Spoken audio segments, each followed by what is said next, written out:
Hello दोस्तों, कैसे हो? आपका सैनिक कोचिंग क्लासेस में आपका स्वागत है। आज हम लोग बात करेंगे राउल्ट्स लॉ पे, राउल्ट्स का नियम। राउल्ट्स का नियम दो द्रवीय विलयनों के लिए लागू होता है। जब दो द्रव को आपस में मिलाया जाता है तो जो विलयन बनता है उस पे आधारित राउल्ट्स ने अपना नियम दिया। आइए देखते हैं राउल्ट्स ने क्या बताया था। राउल्ट्स ने कहा था कि एक विलयन नहीं, एक द्रव ए है। मान लिया हमने कोई एक द्रव ए है, ठीक है। मैं मान लिया कोई द्रव ए है और ये जो द्रव है ये वाष्पशील द्रव है। कैसा है? वाष्पशील द्रव है, ठीक है। और एक मैंने लिया दूसरा द्रव बी ले लिया, एक द्रव बी ले लिया और जो द्रव बी है ये भी कैसा है? वाष्पशील है। ये भी कैसा है? वाष्पशील है, ठीक है ना। वाष्पशील द्रव का मतलब होता है जो वाष्पीकृत हो, जो वाष्पीकृत हो, वाष्प में बदल जाए, ठीक है। तो इस तरह से राउल्ट्स ने दो द्रव लिया और दोनों द्रव कैसे थे? वाष्पशील थे, जिन्हें हमने मान लिया कि एक द्रव ए लिया गया और एक द्रव बी लिया गया। अब हमने इसको एक पात्र से ढक दिया, ठीक है। अब द्रव ए कैसा है? वाष्पशील है, तो वाष्पशील है तो इसका वाष्प बनेगा। वाष्प बनेगा तो ये क्या करेगा? अपने प्लेट पे, जो प्लेट जिस प्लेट से ढका है उस प्लेट पे वाष्प दाब डालेगा। एक द्रव जो बी लिया गया था इसको भी हमने एक प्लेट से ढक दिया, ये भी वाष्पीकृत होगा क्योंकि ये भी कैसा है? ये भी वाष्पशील है, तो इसका भी यहाँ पे वाष्प बनेगा। तो ये भी क्या करेगा? इस प्लेट पे वाष्प दाब डालेगा। तो जो वाष्प के द्वारा जो दाब डाला जा रहा है ना, इसी को हम लोग कहते हैं वाष्प दाब, ठीक है ना। जो वाष्प बनेगा वो प्लेट को क्या करेगा? उठाएगा। जैसे आप लोग देखते होंगे हम लोगों के घर में जब चावल बनता है तो प्लेट क्या होता है? उठ जाता है भाप की वजह से। आपने देखा होगा अपने घरों में चावल बनता हुआ, या पानी खौलता है तो भी प्लेट उठ जाता है वाष्प की वजह से। तो जो वाष्प की वजह से जो दाब लगता है, जिस दाब की वजह से प्लेट उठ जाता है, उसी को हम लोग कहते हैं वाष्प दाब। अब क्या किया गया कि इन दोनों विलयनों को, दोनों द्रवों को, अब क्या किया गया कि इन दोनों द्रवों को एक पात्र में डाल दिया गया। इसको भी हमने इसमें उड़ेल दिया, डाल दिया, और इसको भी हमने इसमें डाल दिया। अब इसमें दो विलयन हो गए, इसमें दो अवयव हो गए, द्रव ए और द्रव बी, दोनों का विलयन बन गया। विलयन ए प्लस विलयन बी। तो इस तरह से इसमें द्रव ए भी आ गया और द्रव बी भी आ गया। अब यहां पे बताइए कि ये दोनों वाष्पशील द्रव हैं तो ये दोनों वाष्पीकृत होंगे,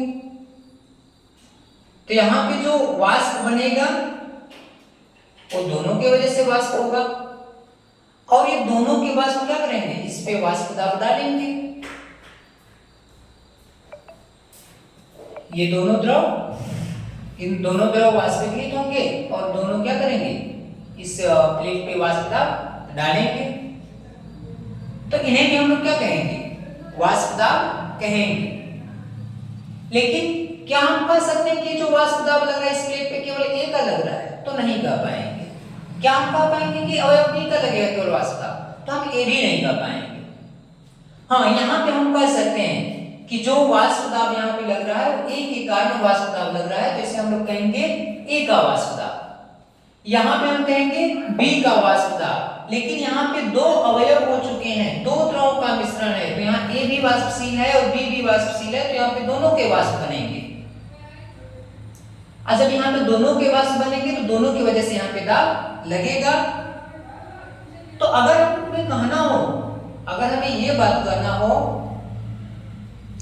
कि ए का जो वाष्प दाब है, किसी एक का तो हम कह नहीं सकते हैं, अगर मुझे एक का कहना है तो मुझे कहना पड़ेगा ए का आंशिक वाष्प दाब। क्या कहेंगे? ए का आंशिक वाष्प दाब, वाष्प दाब। ठीक है। अगर बी का कहना हो तो हम बी का वाष्प दाब नहीं कहेंगे, क्या कहेंगे? बी का आंशिक वाष्प दाब, बी का आंशिक वाष्प दाब। ठीक है। क्योंकि जहां पे एक से अधिक लोग इन्वॉल्व होते हैं तो वहां पे किसी का एक का पूरा पूरा हम नहीं कर सकते, वहां पे आंशिक वर्ड का इस्तेमाल किया जाता है। ठीक है। अब यहां पे अगर हम आपसे पूछें कि बताइए यहाँ पे ए का आंशिक वाष्प दाब ज्यादा होगा कि बी का आंशिक वाष्प दाब ज्यादा होगा, किसका वाष्प यहाँ पे ज्यादा बनेगा? तो कॉमन सेंस की बात है कि जिसका विलेय में मात्रा ज्यादा होगा वो ज्यादा वाष्पीकृत होगा, उसके वाष्प ज्यादा बनेंगे। जो विलेय में जिसकी मात्रा कम होगी, जो अवयव विलेय में कम होगा, उसका वाष्प कम होगा, तो उसका वाष्प दाब कम लगेगा। ठीक है। और विलेय में जो मात्रा होती है, इस मात्रा को मूल अंश से रिप्रेजेंट किया जाता है। किससे? मूल अंश से। जैसे ए का मूल अंश अगर हम मान लें एक्स ए है और बी का मूल अंश हम मान लें क्या है? एक्स बी है।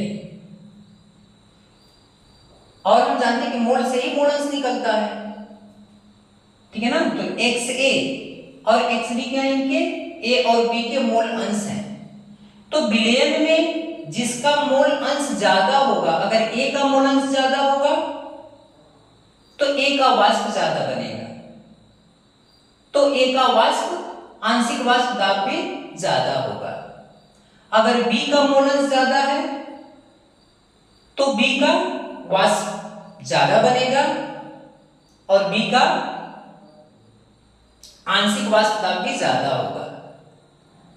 तो राउल्स ने यही किया, किसी विलयन में मूल अंश और उसके आंशिक वाष्प दाब में एक रिलेशन बताया। ठीक है। जैसे हमने कहा कि विलयन में जिसका मूल अंश ज्यादा उसका वाष्प ज्यादा, उसका वाष्प ज्यादा बनेगा, तो उसका आंशिक वाष्प दाब भी ज्यादा होगा। इसी बात को राउल्स ने अपने एक सेंटेंस में कहा, एक नियम की तरह कह दिया कि वाष्पशील द्रवों के विलयन में, वाष्पशील द्रवों के विलयन में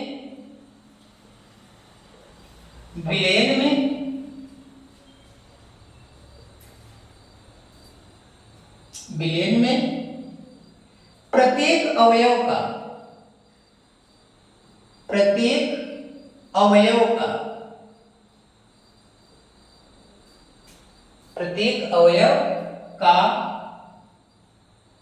आंशिक दाब, प्रत्येक अवयव का आंशिक दाब विलयन में, विलयन के अंदर, मूल अंश कहां है? विलयन के अंदर है। ठीक है ना। तो आंशिक वाष्प दाब विलयन में उसके मूल अंश के, उसके मूल अंश के समानुपाती होता है, समानुपाती होता है। राउल्स ने कहा कि वाष्पशील द्रवों के विलयन में, देखिए दोनों द्रव क्या हैं, ए और बी दोनों द्रव वाष्पशील हैं। तो उन्होंने कहा कि वाष्पशील द्रवों के विलयन में प्रत्येक अवयव का आंशिक दाब, मतलब ए का आंशिक दाब कहें चाहे बी का आंशिक दाब कहें, तो प्रत्येक अवयव का आंशिक दाब विलयन में उसके मूल अंश के समानुपाती होता है। मतलब विलयन में जो इनका आंशिक वाष्प दाब होगा वह विलयन में उनके मूल अंश के समानुपाती होता है। जैसे अगर मान लें बी का आंशिक दाब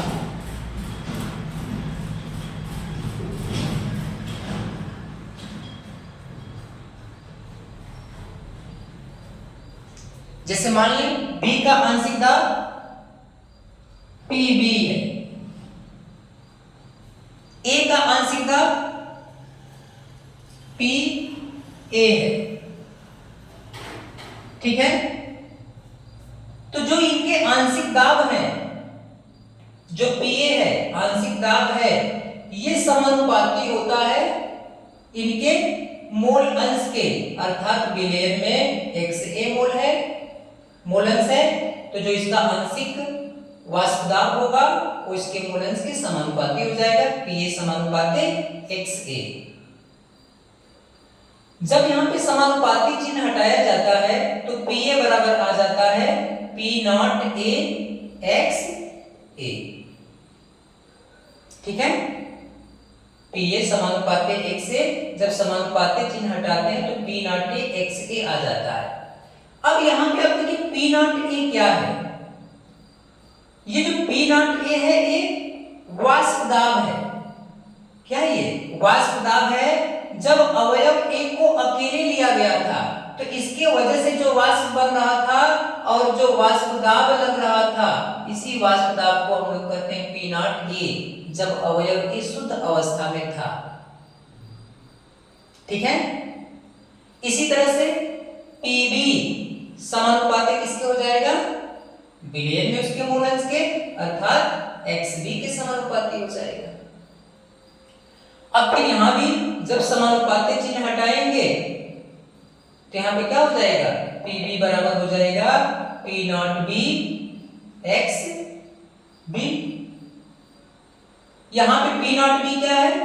तो जब हम अवयव b को लिए थे, अकेले जब था तो यहाँ पे केवल इसका अकेला वाष्प बन रहा था, तो यहाँ जो दाब लग रहा था वो पी नॉट बी लग रहा था शुद्ध अवस्था में, जब इनको आपस में मिलाया नहीं गया था।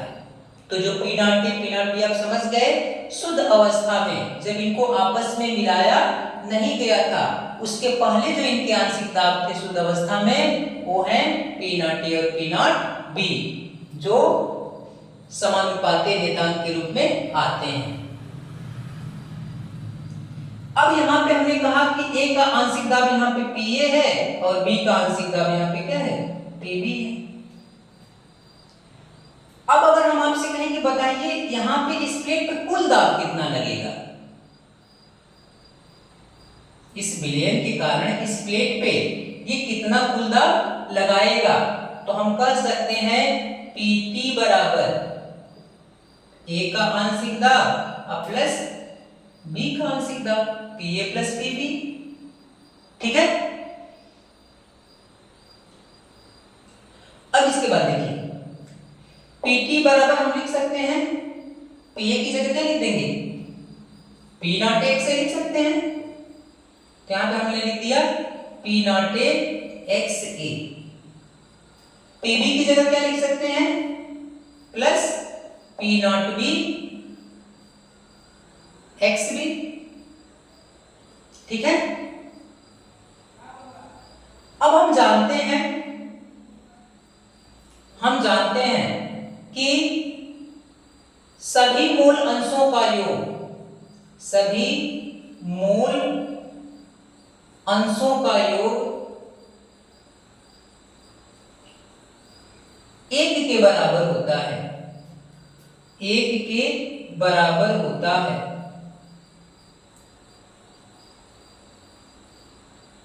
ठीक है। तो x A plus x B बराबर क्या हो जाएगा?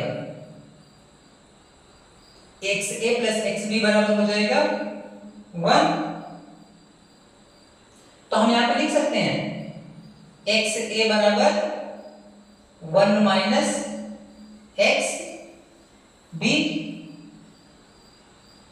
तो हम एक्स ए का मान रखते हैं यहां पे, तो क्या हो जाएगा पी टी बराबर पी नॉट ए, कोष्टक में एक्स ए की जगह हमने रख दिया 1 माइनस एक्स बी। किसी कोई दिक्कत है? अगर दिक्कत हो तो आप कमेंट बॉक्स में कमेंट कर सकते हैं।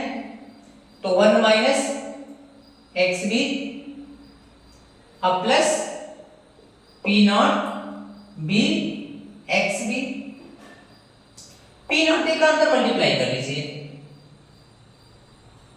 तो पी टी बराबर हो जाएगा P naught A minus P naught A x B plus P naught B x B. अब यहां से कुछ दिख रहा है आपको, तो यहां पे आप देखिए एक्स बी यहां भी है, एक्स बी यहां भी है, तो यहां से एक्स बी कॉमन हो सकता है। तो आइए हम लोग कॉमन कर ले रहे हैं। एक काम कीजिए कि इसको यहां पहले लिख दीजिए, प्लस वाले को पहले लिख दीजिए, माइनस वाले को बाद में लिख दीजिए।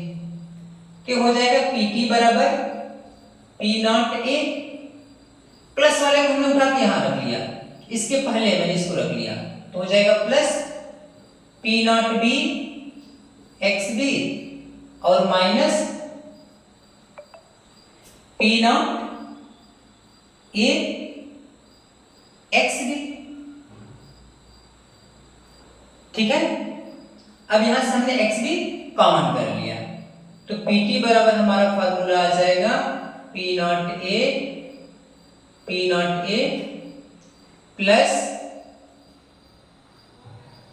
एक्स बी हमने कॉमन कर लिया, तो क्या बचेगा P naught B minus P naught A और बाहर हो जाएगा एक्स बी। तो ये हमारा फाइनल फार्मूला निकल करके आ जाता है। वैसे हम ये कर भी सकते हैं, बहुत ही आसान होता है। मेन फार्मूला हमारा ये है पी टी बराबर P naught A x A plus P naught B x B. यहां से आसान है, अब जानते हैं कि x A plus x B बराबर 1 होता है, सभी मूल अंशों का योग 1 के बराबर होता है। तो हमने क्या किया, x A plus x B को जोड़ा 1 हो गया, यहां से हमने पक्षांतर करके x से बराबर 1 माइनस एक्स बी निकाल लिया और वही वैल्यू रख करके आगे मल्टीप्लाई करके आगे कैलकुलेशन में कर लिया। तो बहुत ही इंपॉर्टेंट नियम है राउल्स का नियम, जो बोर्ड में हर साल एग्जाम में पूछा जाता है। 90% चांस होता है कि राउल्स के नियम पे आधारित या तो न्यूमेरिकल आ जाता है या तो राउल्स का नियम ही लिखने के लिए आ जाता है। और वैसे भी आप जानते हैं कि जो नाम वाले नियम होते हैं वो इंपॉर्टेंट होते हैं, हमेशा बोर्ड के एग्जाम में पूछे जाते हैं। तो आप इस वीडियो को बार बार रिवाइज करके देखें ताकि ये राउल्स का नियम आपका तैयार हो जाए। बाकी आपकी अगर कोई भी आवश्यकता हो तो आप कमेंट बॉक्स में कमेंट कर सकते हैं कि सर इस टॉपिक पे वीडियो बनाइए, तो हम लोग उस टॉपिक पे वीडियो बना करके आपको प्रोवाइड करेंगे, जिससे आपका हेल्प हो, आप अपना एग्जाम अच्छा करें। बस इतना ही, धन्यवाद।